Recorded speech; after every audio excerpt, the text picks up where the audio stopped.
Hello everyone, my name is Valerie Houghton and today we will be talking about fossils and the law of superposition.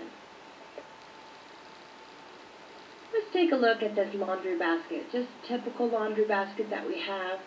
And we think about it, we throw our dirty clothes, our dirty towels into this laundry basket. So would we think that the oldest items in the basket are going to be on the top, or the oldest items in the laundry basket are going to be on the bottom?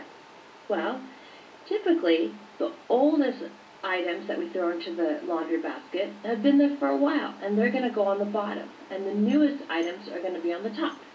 That makes sense. We pretty much experience that in our daily lives. So, for example, on Monday, you throw in a pair of jeans, and the basket is brand new. It's total fresh and empty. Pair of jeans goes on the bottom, and then Tuesday you throw in a shirt and another pair of jeans, and that goes on top of Monday. And then Wednesday you have some towels there, and they're going to settle to the bottom, which is going to actually be the top layer of Tuesday. So that's typically what we see. So the newer, fresher clothes are going to be found at the very top of the laundry basket, and the old clothes will be found at the bottom. I'm sure we've all had to go, oh, wait a minute, that shirt wasn't so dirty. I'm going to wear that after all. Well, it's only 2 layers deep. It's still good. I'm still going to wear it. Well, I know I have, so maybe some of you have as well. What's interesting to note is with the laundry basket example is very similar to how the rock layers are actually laid down on planet Earth. This is a cartoon picture of the Grand Canyon. And if you could see the stripes or the striations in the Grand Canyon was actually formed through the Colorado River, carving its way through the Grand Canyon. And what's interesting to note about the Grand Canyon is that it gives us a beautiful picture of geology, or the study of the Earth, so we can actually look at the different layers. And that's how we came up with the younger layers are on the top, and the older layers have not been disturbed yet, or they are at the very bottom. What we're actually talking about here is something called the law of superposition. So super meaning above, and then position meaning your orientation in space, so to speak. So the law of superposition is going to state that the oldest layer, in this case we are talking about rocks, the oldest layer is going to be at the bottom and the youngest one at the top. So it's kind of a reverse ordering process than what we're normally used to looking at. Now the one key assumption here is that the rock layers, they're called strata in geology, that they're undisturbed. In other words, there wasn't some earthquake that made it all topsy-turvy and then the oldest ones are actually on the top, which has occurred some places on our planet. So going back and looking at our laundry basket example, let's say that we were an archaeologist, something like Indiana Jones. And so Indiana Jones, he went and he's an archaeologist, and he was discovering different fossils or different pieces of history, so to speak.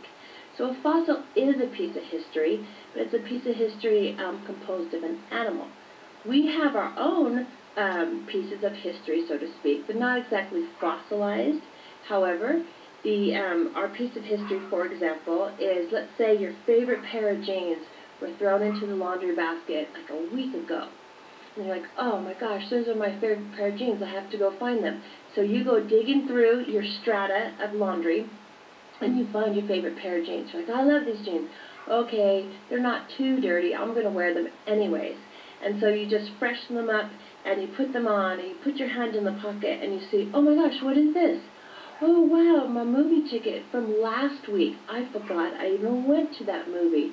Oh, that was a great movie. I love that movie. That little piece of evidence that you found was actually time, date, and stamped from the events that took place a week ago. Well, we have the same thing with fossils. So a fossil is just a trace, like a hint, like a ticket stub, or a little tiny piece of remnant of an organism. So an organism that's like a biological life form. Your ticket stub, if it was a true fossil, because it's made of carbon, and carbon is what paper is composed of. It will decompose before you're actually able to fossilize it, in most cases. So it's going to be a piece of evidence of an organism, little creature that lived long ago, and is most commonly preserved in sedimentary rock. And sedimentary rock, that's like the mud that we see, the stuff at the bottom of the riverbed. Typically granite is metamorphic rock, so that's very hard. And if you think about granite, you can think, wow, it'd be very difficult for, because it goes through such an intense heat cooling cycle, that animals can form in that strata that will eventually become metamorphic rock. But because in the process that creates the metamorphic rock, the fossils are actually decomposed so completely that we're not able to see them in that process. But luckily for us, sedimentary rock, we are able to see the skeletal remains of the organisms that lived in a long time ago. So if you start digging on the top layer, that's going to give you the most recent one, the newest, the freshest, so to speak, fossil. And if you dig way, way deep into the earth, you're actually going back in time.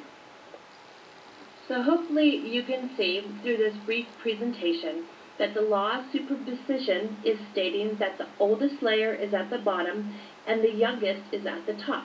Of course, we have to assume that the rock layers or the strata are undisturbed. And in this slide, you can see that they're all very nicely horizontal and they are undisturbed.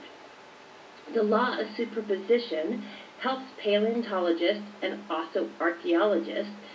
Paleontologists are going to be studying the dinosaurs or ancient species like T-Rex and things like that to determine the evolution or the extinction of a species by looking at what fossils are either present or absent in a particular layer. So thank you for your attention, and I hope you have an awesome day. This is Dr. Valerie Houghton signing out.